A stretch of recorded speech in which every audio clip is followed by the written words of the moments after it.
Oke, sahabat gamer, khususnya para pecinta game Evoni, kembali lagi masih bersama dengan saya Alphas Gaming, dan kali ini saya akan membahas tutorial masalah hal-hal mendasar permainan game Evoni atau kunci rahasia permainan game Evoni. Ada beberapa hal yang harus diketahui oleh para pemain game Evoni, apalagi kalau dia seorang pemain pemula.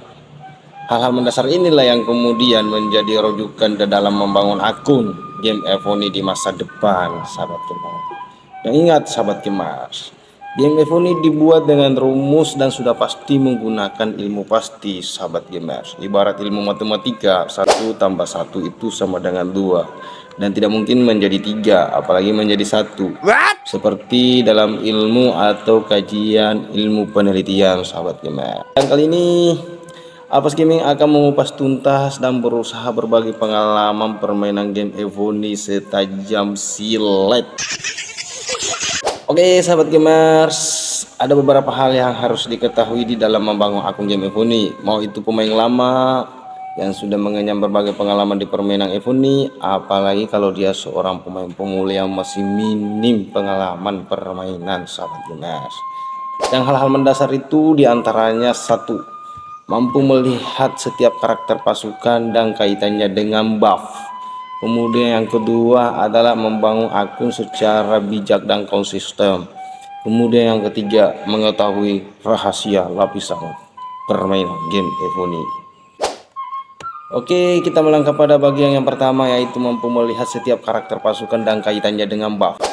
Hal mendasar bagian pertama ini adalah fondasi dari permainan game Evoni, agar kedepannya kita bisa lebih menikmati permainan game Evoni ini sahabat Kemars. Ada banyak teman-teman yang masih belum paham masalah ini, yang pada akhirnya dia menjadi bingung, kemudian stres dan akhirnya bosan, yang akibatnya pensiun dini dan meninggalkan permainan sahabat gamers. Oke sahabat gamers, perhatikan tutorial di samping sahabat gamers. Dari tutorial ini karakter pasukan sangatlah jelas, di mana panah dan pengepungan adalah tipikal pasukan petarung jarak jauh. Kemudian kuda dan darat adalah tipikal pasukan petarung jarak dekat sahabat gamers. Kembali lagi perhatikan pada gambar di samping sahabat gamers. Dalam game Evoni, dari dua jenis pasukan petarung jarak jauh, secara otomatis dia membutuhkan lebih banyak buff serangan. Tapi bukan berarti bahwa kita harus mengesampingkan buff pertahanan, apalagi buff HP sahabat gamers. Ini untuk menciptakan satu damage atau serangan yang sangat mematikan, mengingat dua jenis pasukan ini adalah pasukan petarung jarak jauh, jadi yang membutuhkan banyak serangan. Yang untuk membagi antara serangan dan pertahanan dan serangan pada saat bertahan, maka mesti juga ada buff pertahanan. HP itu kemudian juga dibutuhkan sobat gamers, karena HP ini lebih dominan ke daya ataupun darah sobat gamers. Jadi saya katakan bahwa selain buff serangan, sebagai tujuan utama buff pertahanan dan HP juga penting sahabat gamers. Begitu sahabat gamers. Kemudian untuk dua jenis petarung jarak dekat, yaitu kuda dan darat, secara otomatis dia membutuhkan lebih banyak buff HP. HP itu lebih dominan ke darah, kayak tadi yang saya jelaskan sahabat gamers, darah atau daya atau kekebalan tubuh. Kalau kedua jenis pasukan ini kekurangan buff HP, maka bisa dipastikan dia akan kekurangan ion tubuh, yang pada akhirnya membutuhkan juga Pocari Sweat sahabat gemas gitu.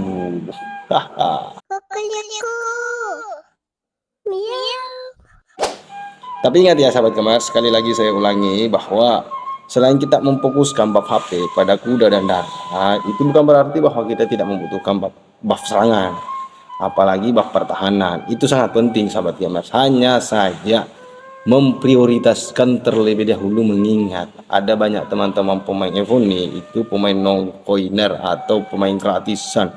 Jadi gitu sahabat gamers.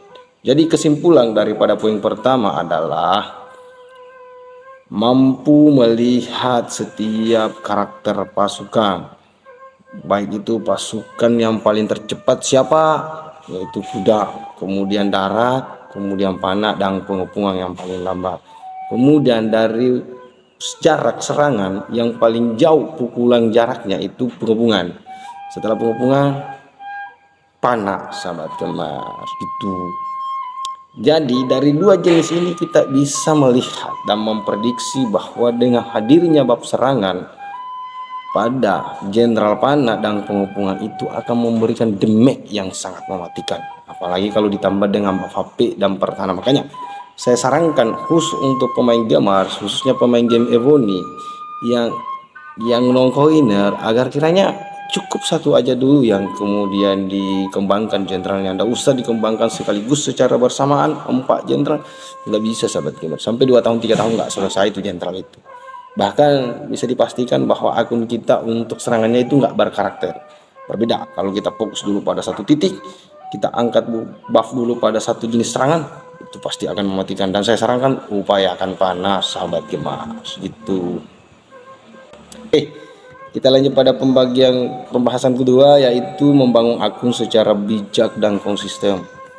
Membangun akun secara bijak dan konsistennya Avas Gaming maksud adalah menggunakan apa yang sahabat gamers miliki di akun Evo ini secara bijak, seperti penggunaan RSS saat acara konsumsi, dan sahabat gamer bisa melihat di acara super untung. Selain itu termasuk melihat acara kompetisi raja di pusat acara, kemudian acara-acara lainnya seperti penggunaan batu ares di acara super untung, kemudian bahan material juga ada di sana, dan beberapa acara lainnya sahabat gamers gitu, yang tidak bisa Avas Gaming sebutkan satu persatu acara ini. Tapi yang intinya dan yang terpenting bukan pengangguran banyak acara yang pada akhirnya paha putih atau patah hati pulang tidur sahabat gamers gitu.